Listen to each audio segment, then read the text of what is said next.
This is the Celiac Project, two guys talking gluten-free. Just wanted to give a little disclaimer. We are not medical experts, doctors, dietitians, Nurses. bone experts, surgeons. We're only experts at being celiac patients. So enjoy the show. And if you're going to do any changes to your diet or need real medical advice, please go to the medical professionals. That's what they're there for. We have an amazing treat for you. If you want to listen and watch this week's episode, you can go to youtube.com/@celiacproject and watch it there. If you prefer, you can listen as you usually do. We hope to have some of our future shows on video as they are available, so look for that as well. Now let's get to the show. Sounds good. Today's episode of the Celiac Project podcast is sponsored by Taste Republic, who believes everyone deserves to eat good, fresh pasta, no matter their dietary restrictions. All of Taste Republic's pastas are certified gluten-free and beloved for not sacrificing taste or texture. With fan favorites such as 4-cheese tortelloni and cauliflower linguine, Taste Republic has a wide range of pastas to choose from.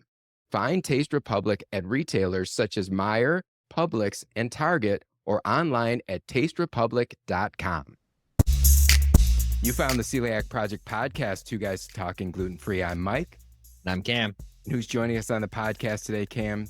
Today we have Jenny Levine Finke of Good For You Gluten Free and Love Me Gluten Free.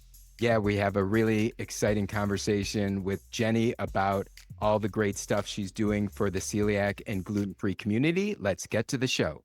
Sounds good. Cam and I are so excited to be joined today by Jenny Levine Finke. How are you today, Jenny? I'm well. Thank you so much for having me. I love that I get to talk with you both. Thank you so much for joining us. It's definitely a real pleasure. Yeah, we've been looking forward to this for a long time. Jenny, I know so many in our community know about you, but why don't we start there? Can you share with us your celiac story? Oh, yeah. Oh, it goes way back. I was diagnosed with celiac disease 13 years ago. And I think like you guys and a lot of other people in the community, there wasn't a lot of information about celiac disease and going gluten-free at that time. So I did feel very much alone.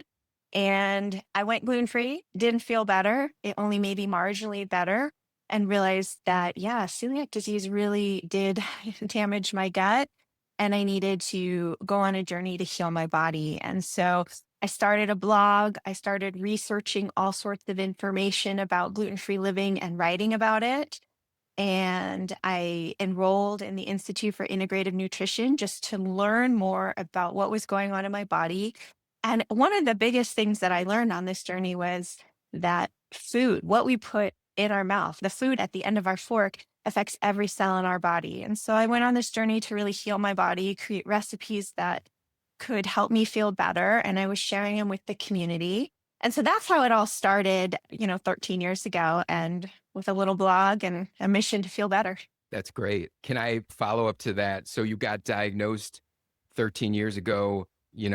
Cam and I experienced a lot of illness, mystery stuff. Was your diagnosis somewhat straightforward, or was it one of those things where you kept hitting some dead ends? What was that like, the actual getting diagnosed? Yeah, that's a great question because I sort of glossed over all that. I was definitely not feeling great. I was having more of those classical symptoms, very severe bloating to the point where I'd leave the house and feel, normal, thin, whatever. And then by the end of the day, I had like this huge belly and it was just like solid feeling. And so it was very painful. And, I had like gas and I didn't know what was going on. And so I actually went to my doctor more for my normal visit and asked her, hey, I have this like kind of painful bloating and gas. It's kind of embarrassing. Do you recommend any over the counter medicines or something like that? And she's like, well, that doesn't sound normal. And I'm so grateful that I had a doctor who really listened to me and thought that didn't sound normal. I'm not just going to send her home with some gas X or something like that. And she said, I'll run some tests on you. Didn't even think to ask what tests she was going to run on me, but she did. She ran a celiac panel on me and all sorts of other things that she tested me for. But celiac was there. And it was like kind of a relief. Oh, yeah. Okay. Maybe that is the cause of all this painful bloating that I was experiencing. But like I said, the gluten-free diet was not the solve all for me at that time. And so I had to go on a journey to really figure out what was going on. But I'll add one more thing too, and I think a lot of us in the celiac community feel this way. In hindsight, we look back at other symptoms that we had, and we're like, we didn't have any idea that that was possibly related to celiac and food and all that stuff. So, like, I used to have this thing called geographic tongue. I don't know if you've ever heard of it, but it was almost like these crop circles on my tongue my whole life. And every dentist was like, it's benign, it's nothing, nothing to worry about. Doctors are like, we don't know what it is, why you have it. And I haven't had it really since going gluten free. Very rare. If I have it, I'm like, ooh, that's very strange. But I used to have it all the time to the point I was so embarrassed to even open my mouth because I had these like white circles all over my tongue. And it really went away after I, healed my gut and went gluten free. So I believe it was part of a nutritional deficiency that was rearing its head. But there's a lot of symptoms like that. Yeah, no, that's such a good point and so true what you're saying about all the other symptoms that you did not know that were related. Like I think about my own situation and like certain type of migraine things I had no idea were connected to the diet sort of thing. One question I had though is where were you located geographically? Because it's always interesting which areas are kind of more in the know or not in the know when you got your celiac diagnosis. I'm in Denver, Colorado, which is a little bit of a gluten free hub here, but I still think 13 years ago, the concept wasn't even clear in my head. Like, wait, what? Gluten free? It was still so new. And the only person I had ever heard of who was gluten free celiac was Elizabeth Hasselback. She was like on Survivor and on The View. And I had heard of her and I heard her story, but just never registered that that could be something that I was suffering from too. Yeah, totally. Just seems so foreign and kind of like just offbeat in a way when you don't know what it is. And I'm curious too. So when you got diagnosed, how did it affect you mentally, emotionally? It sounds like you had a good support team with your doctor and the medical team. And so that I feel like would maybe give you a little bit better of a boost start. Just curious how that affected you. Well, to be honest, I was grateful that my doctor knew to test me for celiac, but pretty much her parting words were to me, go gluten free and get some nutritional help. Go see a dietitian or a health coach or something like that. And so I knew I needed some nutritional guidance. I probably had never looked at a food label in my life. I probably just like opened a bag and ate it and never thought anything of it my whole life. And so I did get some nutritional guidance from a friend of mine, and she's kind of the one who said, you need to really start thinking about food and how food affects you, and not just gluten free, but it wouldn't kill you to, eat more vegetables, things like that. And so it was just the most eye opening gift in a way to me to be able to realize like I've been eating wrong my whole life. Pop Tart is not a complete meal. And and I never really cared about food in the way I had to start caring about food. So I did go down that journey. I did have a lot of I felt like that brain fog. It was just, I think it was, your body physically is changing because you're not eating gluten and it is like, sort of addictive. Wheat is a little bit addictive. There's been a lot of studies on that. And then also just the overwhelm, the overwhelm of having to learn so much in such a short period of time. I definitely was mentally and emotionally a mess. And I was glad that I had a friend who, sort of coached me through things and even taught me how to just make some basic meals. I was in my mid 30s. Believe it or not, I really didn't know how to like bake chicken and things like that. I didn't know how to roast broccoli. I just hadn't done those kind of things. Like I didn't really ever think about food in that way. And so suddenly I had to. And so I was grateful that I had help, but it wasn't easy. Definitely. Thanks for sharing all of that. And it's such an interesting, journey too that we can both relate to as, I was diagnosed and very quickly thought, like you were saying, Jenny, at the beginning, that there wasn't a lot of information out there. And I said, I know how to make a film, so I'm going to make this film. And then shortly after that, Cam and I started the podcast. And I'm really excited when we get to talk to people like yourself who are diagnosed and then begin supporting and advocating for others. So, how did that piece get started for you? And what did that look like initially? And what do you think was the pull that you wanted to help others with celiac disease live a better life? Yeah. The best piece of advice I ever got was from a friend. And she said, don't waste your pain. And that really resonated with me. Like, I was not going to waste this opportunity. I wanted to share what I was doing and how it was helping me feel better. And I wanted to really help the community. And so, I had been doing, believe it or not, I had been doing PR at the time, marketing and PR. And one of my clients was Dunkin' Donuts. It kind of makes me laugh at this time, but I was taking a look at myself, like, what do I want to be doing? And I made a little bit of a shift. Like I said, I enrolled in the Institute for Integrative Nutrition to just learn and get some credibility and understanding how food and nutrition helps and hurts our body in a way. And then I started this blog and the blog started to really kind of take off. I was getting a lot of views on the blog and I was figuring out how to monetize it. And it just became more of a full-time gig for me. And I just like building a community just very organically, like person by person, very slowly trying to help people in the community. And obviously today, not just having my blog and my book, but also having these subscription boxes that I have entered into because I know that our community struggles to find products in their grocery store. Even big brands like we might take for granted brands like Canyon Bakehouse or Shore that we can find them in our grocery stores, but we are not finding all of their exciting products. We are maybe finding one or two of their products. And there's many people in this country who aren't finding any of these products. And so I wanted to be able to share these products with my community in a very intimate and exciting way. And so it's just like kind of this growth of like starting this little blog and how I can continue to serve and help this community. And it has evolved into where we're at today. That's awesome. Yeah, so that's really cool that you decided to go back and study nutrition. Yeah. What motivated you? It sounds like you felt like you weren't getting better completely from the gluten-free diet, but what like motivated you to study nutrition and what's been the most satisfying part of that? Yeah. Well, I learned so much when I was studying nutrition, but I did it maybe selfishly to figure out how to really heal my body.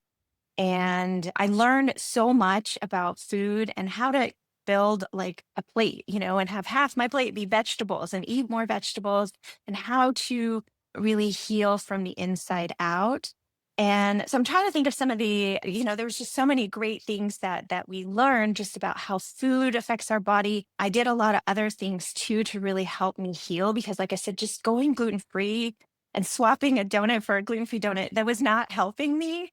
But I remember a friend telling me, she's like, you really should try probiotics if you're still feeling bloated and gassy, And I remember taking probiotics for a few weeks and being like, wow, this feels like I do feel better. This was interesting. Why is that? And so then I started going down this whole rabbit hole of understanding, gut bacteria and gut health. And I did a lot of other interventions. Like at that time, I was learning, okay, so I'm putting these probiotics, these good bacteria into my gut, but there's still these yucky bacteria that are making me sick. So how do I get rid of those? And so that's where I started to experiment with no sugar for a while. I've tried a lot of different elimination diets. I actually quit hormonal birth control. I also quit caffeine. I did a lot of things to really help my body heal and experimented on myself. Over the past 13 years, I feel like I have been the ultimate experiment. And a lot of the interventions that I did help me feel better. And some of them didn't. Like when I did certain elimination, it didn't really help. Like eliminating dairy, it was like I didn't notice any difference. I can totally tolerate everything except gluten, to be honest. And so just over these years of experimenting on myself, figuring out how to heal my body, how to feel my best self, today I feel like I'm more in maintenance mode. And I think that gives people a lot of hope too. Like I pretty much eat what I want except for gluten, but I intuitively know how to build a plate with more healthy options. And I've learned how to cook at home. Of course, I love eating out, but I'm not dependent on eating out anymore. And so all of these things really helped me feel better and go on that journey. And they all did start with enrolling in this school and just taking a moment to learn and read and understand what was going on in my body. What would you say your top three most helpful for you? So, like for the listeners, they know that this isn't necessarily the top three of all time, but top three interventions or things that you tried that you felt that made the biggest impact and difference for you. Yeah. Like I said, the probiotics for sure were a huge impact on my gut. And I would say, talk to a dietitian or your doctor or whatever before you want to take probiotics, but they're pretty harmless. And I took a more therapeutic dose, I would say, in the beginning. I was taking about 80 billion CFUs, now today, I take a probiotic every single day, regardless how I'm feeling. It's about 30 to 40 CFUs. I usually buy what's on sale. I switch probiotic brands every so often just to introduce new bacteria strain into my gut. And so, really getting control of my gut was a huge aspect of it. I also, this one might sound a little hokey, but this worked for me. I did what I called resting my digestive system. And if we think about it, we like eat all day. Like I used to like snack all day. I'd eat my 3 meals and then some. I was always eating. And that doesn't really give your body a chance to digest and rest. And if you're stressed and you're not sleeping well, again, you're not resting and digesting, right? Like that is the time that your body is processing food. It's why we wake up in the morning and usually you need to have a bowel movement or whatever. Your body has digested that food all night. You had a proper night's sleep. And so I would do things to really rest my digestive system. Like I would stop eating after dinner, no more food. And then, I didn't do like the intermittent fasting, but I would, eat at breakfast at 7, 8 o'clock. So it was pretty much giving my body 12 or more hours to just really, truly rest. There were also times where I did feel huge bloating, had a lot of pain. And those were times where I would do more soothing kind of meals where maybe I was doing some juicing so that I could like flood my body with the nutrients that it desperately needed without having to make my digestive system work really hard. And then, I mean, for me, even quitting hormonal birth control was huge. Like it definitely affected my gut health. I don't know all the intricacies of it because I'm not a doctor. Quitting it was a really hard process. You go through certain withdrawals. I even lost some of my hair. It really messed with my body. But once I got past that hump, it really helped my stomach feel better.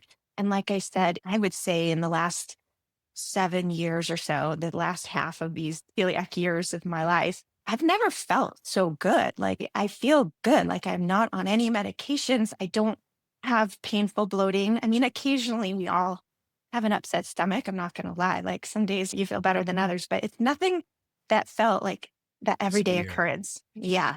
Totally, totally. No, I totally understand what you're saying. Hey, Mike, I wanted to take a minute to talk about our sponsor, Taste Republic. Taste Republic was founded with a singular purpose, and it's one that they have not swayed from, producing high-quality, fresh, gluten-free pastas. Yeah, Cam, and what's really cool was how it all started. One of the Taste Republic co-founders was selling traditional pasta at the local farmer's market, had a loyal customer diagnosed with celiac disease, and was upset that they could no longer eat the pasta. And with that as the driving force, he set out to develop a recipe that was gluten-free, yet matched the taste and texture of traditional pastas. Yeah, and the wild part is that Taste Republic really pulled it off. They still operate under the idea that everyone deserves to eat good pasta no matter their dietary needs. They continue to develop some of the best gluten-free pastas available, like their famed 4-cheese tortelloni. The best part is you can find your favorite Taste Republic bag of 4-cheese tortelloni or spinach and cheese tortelloni at retailers such as Meijer, Publix, and Target. Check out all their delicious pastas at tasterepublic.com, where you can use their convenient store locator to find them locally or purchase online. Now let's get back to the show. Sounds good. And I'm curious too, with those being what helped you, is there a common alignment between the people that you've helped and come across? Do you think that they've had the same sort of issues, or do you think there's something that's been more common that you've been noticing in other people?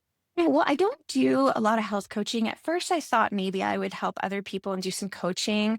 And I realized that maybe wasn't my special sauce. And I think there's some really amazing dietitians out there that can do that. But the way that I felt like I was helping people was just by writing about my experiences and what was happening to me. And so that's where my blog, I think people really enjoyed the information because if I had a question or I was experimenting on something, I figured other people were curious too. Like, why is it that more women have celiac than men? Like, let's go figure out why this might be and understand it and get to that root cause and share that information with my community. I think what I'm seeing today is a lot of people resonating with this message of over restriction. And I think there was for a long time because we didn't really know, people were over restricting themselves on different foods. Elimination diets were becoming permanent for people. An elimination diet is something that you eliminate a food for maybe 4 weeks, usually under the supervision of some kind of healthcare provider, and then reintroducing it and seeing how you feel. But what I was seeing is a lot of people feeling like they have to eliminate all these foods to feel better. And you have celiac, let your body heal. Chances are it's really just the gluten.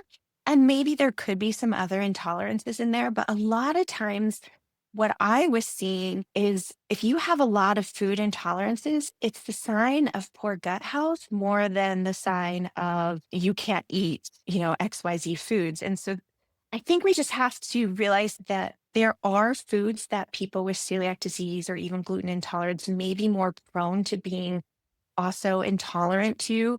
But I would really, really love people in our community to actually do the proper experimentation on themselves because I do see over restriction as a really big issue. And so I do write about that on my blog a little bit. And I've even evolved on this issue. And I'm sure you guys have too in some way. Like we used to think, oh, don't eat dairy, like it hurts you, or don't eat oats. But like if a lot of us just really experiment on ourselves, we might really find it's really just the gluten and maybe getting our gut health in check. Definitely. Yeah, I love what you're saying, Jenny. This could not be more appropriate to what I'm dealing with right now, like with my daughter in particular, who's a teenager with celiac and having some gut issues that we're trying to be selective. The way you're putting it is really helpful because we looked at maybe doing a full elimination diet and knowing that an active 17-year-old who's involved in organized sports and has a busy life, that is going to be such an emotional toll to her that is not really something that would be a good option for us at this point. So we're trying to work on better choices. And as you say, doing some experimentation, we're taking corn out at this point and we're, doing these other things. So I think that's tremendous advice and very, very helpful stuff to share with people because I think people too often see something like the traditional elimination diet, are overwhelmed, or they do it and it impacts them on a social level so hard that you can lose your way emotionally when you're trying to just heal your gut, as you say. Exactly. And it's so hard to be just gluten free. To be more restrictive is even harder. And I just feel like in our community, like there's this pull to do more and restrict more and more. But I think that most of us can live a really full and satisfied life and be able to eat out, be able to travel, to eat most foods and still be gluten free. And that's really my message to a lot of people. And like I said, I'm not a doctor and I know that everyone is a bio individual. We all react different to different things. So this advice is not, for everyone, but it is for a big chunk of the people out there. And, I do hope people will learn to live their lives and still enjoy food and travel and all the things that so many people are scared to do because of all these food intolerances that they have. Very helpful advice. Thank you. We were just talking about your blog, and I think it's wonderful that you then wrote the book, Dear Gluten, It's Not Me, It's You. And I know that came out a while ago. So, what got you to write the book? I know it's gotten a really great response. So, what was that experience like writing the book? It sort of was a dream to write this. I've always, I've shared all this information freely on my blog and I wanted to put it all in one place. But to me, ditching gluten and having to go gluten free, it felt like a breakup. And I know we all had breakups in our life where it's like, okay, we broke up, but then we hook up and we get back together. And then we kind of, we're not really, whatever. But it felt like this breakup and there was this big pull to my ex, my ex gluten. And so I wrote the book as this breakup story with gluten. And it did talk a lot about not just like how to break up with gluten and how to break it off for good, but it also talked about like a lot of emotional aspects that I even had to deal with and recognizing that just saying going gluten free is not just an easy thing to do. There's a lot you have to physically do. There's a lot of emotions involved in it. And so I wrote that book and then I really enjoyed the teachings of Dr. Tom O'Brien. He's truly a leading gluten sensitivity doctor and he knows a ton about celiac disease, of course, as well. And so I asked him to review my book for accuracy and write the foreword. And he was really gracious and generous in doing that. And I later helped him create a course for his community as well from a patient advocate side of how to go gluten free. And then he obviously has more of the medical training side. And so that's how that book came to life. That's awesome. And it's so cool how many different journeys you've had because of your celiac disease diagnosis. And it really, like, our favorite people, obviously, and our show is kind of the platform for it, is all of the people that get diagnosed with celiac disease and then have this lightning bolt of inspiration that then shoots them into another direction or reality for their life. And so with the book and the blog, and then one of the things you alluded to earlier that we wanted to talk about is the snack boxes. And you're so nice to send us some of them to try out too. And they've been so nice to enjoy. So how did that all come about? Oh, yeah, that's a whole theory too. But, honestly, there was so much going on here and there's so many directions I could go in. But a big thing that happened in about October of 2023, I believe, Google changed its algorithm and it basically killed a lot of us bloggers. So, like, there were literally millions of people coming to my blog every month. And then all of a sudden it was like crickets, like nobody's coming to my blog. What's going on? Well, Google changed its algorithm and the way, like pretty much its whole business model to prioritize AI. So if you were to go Google something like, can I eat safely gluten free at the Olive Garden? You might have found my article. You'd probably even find the Olive Garden website. But today you're going to find an AI summary and you're never going to scroll past that. It's pretty much going to answer your question and you're never going to scroll past that. And so I was faced with this threat in a way like, am I going to continue to be in this industry when no one's discovering my blog? That's how I made money. That's how I, grew my community and nobody was finding me anymore. And so around that same time, I was approached by a new owner of a snack box company. A new owner had bought it. And she reached out to me and asked me if I wanted to be an affiliate and if I would share this organic snack box with my community. And she had like a check box you could check that you wanted everything in the box to be gluten free, but it wasn't a gluten free kind of snack box, but it was a subscription box, no less. So she sent me one and I thought it was okay. Like it wasn't brands that I actually recognized or knew, but everything checked out. So I remember even writing in my newsletter, I have a pretty large newsletter, and I wrote in my newsletter, hey, like, check this out. I became an affiliate for this company and they have a gluten-free option. And I wasn't like blown away, but it was kind of exciting. So a bunch of people took me up on that offer, I guess, a lot of people. And within about 30 days, when that box came out, my inbox blew up because there was gluten in the box. There was a ramen noodle in the box. And, when you open a box and you're told everything's gluten free, you might not check. So thank goodness people were checking. But before I could even reach out to the company and say, hey, you put gluten in this box, and I just got like a ton of people to sign up, and try this with me. She had called me. She was mortified. She apologized. I published her apology letter in my next newsletter, said it wouldn't happen again, blah, blah, blah. Gave her the benefit of the doubt. Fast forward 30 more days, the next box came out. People had 3 month subscription and there was a gluten cookie in there. And I remember, again, my inbox blowing up from people being like, hey, I thought you should know what she recommended to me. And I was mortified because I would never want to hurt anyone in my community. And so I told the owner of this company, I said, I can't work with you anymore. I don't want to be an affiliate. I don't want to be affiliated with you anymore. Like we kind of parted ways. But I remember walking into my husband's office and telling him what was happening because, I was getting a brunt of it from my community. And I said, what if I did my own snack box? Like I know the brands I have relationships with. Brands are constantly sending me things, wanting me to talk about them to my community. What if I made a box that was dedicated gluten free with the brands that we're comfortable with, that we trust and we know? And that's sort of how it all started. Wow, Long, that's a good story. long story short, no.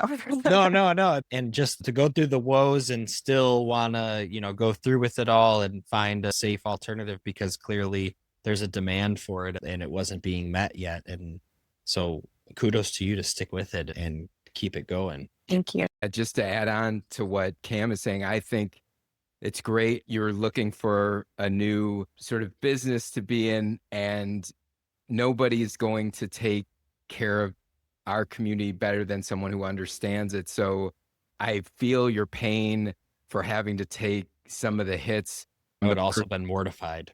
Yeah, I think when you were telling the story and the second box was about to go out and we saw where that was coming, but good for you for sort of correcting it and saying there's a better way to do this and then turning it into something really great. Like Cam said, your curated boxes were great and really appreciate that. I know we're getting close to the end of our time together, Jenny. You can take this question anywhere you want. I like to ask this to people telling that story and having someone who thinks that they understand the celiac community and the gluten-free community and puts out a box and ends up having gluten-filled stuff in it, sort of in that spirit.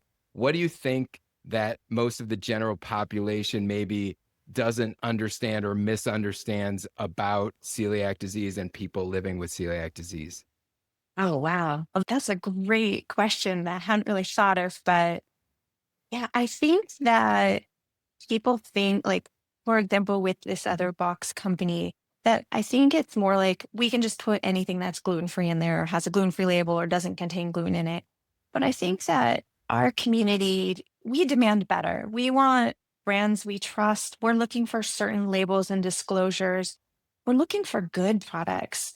I mean, I think there was a day and age where, all we had was that crumbly piece of bread and that was what we had to eat. But today we have so many more options. And so I think, like, people might misunderstand us that we're just happy to eat anything. Not really. Like, we still want good things. We still want trusted brands. And something that has surprised me so much with my community is when I started Love Me Gluten Free and started putting out these boxes, I thought everyone was like my customer base was going to be all these new people who just wanted to be introduced to the brands that I know and love and I trust. And what I found when I was surveying my community, it was like something like 60% of my community has been gluten free for 5 or more years. So people like us, people who have been gluten free for a long time, we're looking for other options.